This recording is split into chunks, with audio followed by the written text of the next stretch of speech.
Next ecological sanitation. Ecological sanitation చూద్దాం. దీన్ని ఏమంటారంటే ఈకో శాన్ టాయిలెట్స్ అంటారు. ఈకో శాన్ టాయిలెట్స్ అంటారు. Generally it is assumed that, so జనరల్గా దీన్ని ఎలా ఊహించుకుంటామంటే assumed that removal of waste require the water. Removal of waste requires water. So మనకు ఒక రిమూవ్ని మనం అంటే ఒక వేస్ట్ పదార్థాన్ని మనం తీసేయాలనుకుంటే కూడా దానికి ఏం కావాలని నీరు కావాలని ఊహించుకుంటాం. Generally it is assumed that removal of waste కూడా మనకు నీళ్ళు అవసరమే అన్నట్టు, విచ్ మీన్స్ క్రియేషన్ ఆఫ్ సీవేజే కదా అని ఊహించుకుంటాం. If water is not used to dispose of human waste like excreta and if one do not have to flush the toilet after it use. Okay, అర్థమైందా? అంటే ఏంది, హ్యూమన్ వేస్ట్ని గానా వాడు clean చేయకూడదు అనుకుంటే అప్పుడు వాటర్ కూడా యూజ్ చేయాల్సిన అవసరం లేదు కదా అంటున్నాడు. If water is not use to dispose of human waste like excreta and if one does not push the flush of the toilet after its use a large amount of water can be saved అని అంటున్నాడు. అంటే ఏంది బాత్రూమ్కి వచ్చిన తర్వాత toilet యొక్క flush అనేది చేయకపోతే మనకు large amount of water save అయినట్టే అంటున్నాడు. So this is already a reality. అవును కదా, మనకు అందరూ తెలుసు బాత్రూమ్కి కడుక్కోకుండా నీళ్ళు సేవ్ అవుతాయని.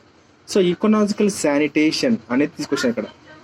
ఈకోలాజికల్ sanitation is a sustainable system for handling human ex gratia.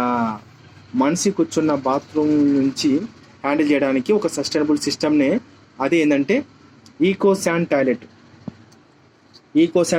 అంటారు. దీన్ని ఈకోలాజికల్ శానిటేషన్ అని కూడా అంటారు.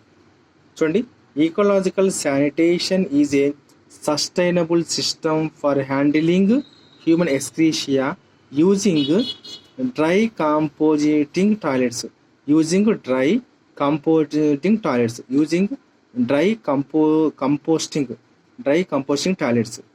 So this is a practical, hygienic and efficient and cost-effective solution to human waste disposal. The key point to note here is that ఏంది గుర్తుపెట్టుకోవాలంటే ఏంటంటే with this composting method. So ఈ composting మెథడ్తో మనం గుర్తుపెట్టుకుని ఏంటంటే with this composting method human excreta can be recycled into a resource as a natural fertilizer. మనిషి కూర్చున్న బాత్రూమ్ని రీసైకిల్ చేస్తే అది ఒక న్యాచురల్ ఫర్టిలైజర్ అనే రిసోర్స్గా మారుతుందని చెప్తున్నాడు. సో దీనివల్ల ఏమవుతుంది, which reduces the need for chemical fertiliser. So తద్వారా మనకు కెమికల్ ఫర్టిలైజర్ కూడా ఉపయోగించడం అనేది తగ్గిపోతుందని చెప్తున్నాడు. So eco san toilets are in use in many parts of the Kerala and Sri Lanka. Eco san toilets are in use in many parts of Kerala and Sri Lanka. బాబోయ్, ఇది important. Okay, ఇది బిట్టు. నెక్స్ట్ సాయిల్ పొల్యూషన్కి పోయే ముందర మనకి ఇంతవరకు క్లోజ్ చేద్దాం.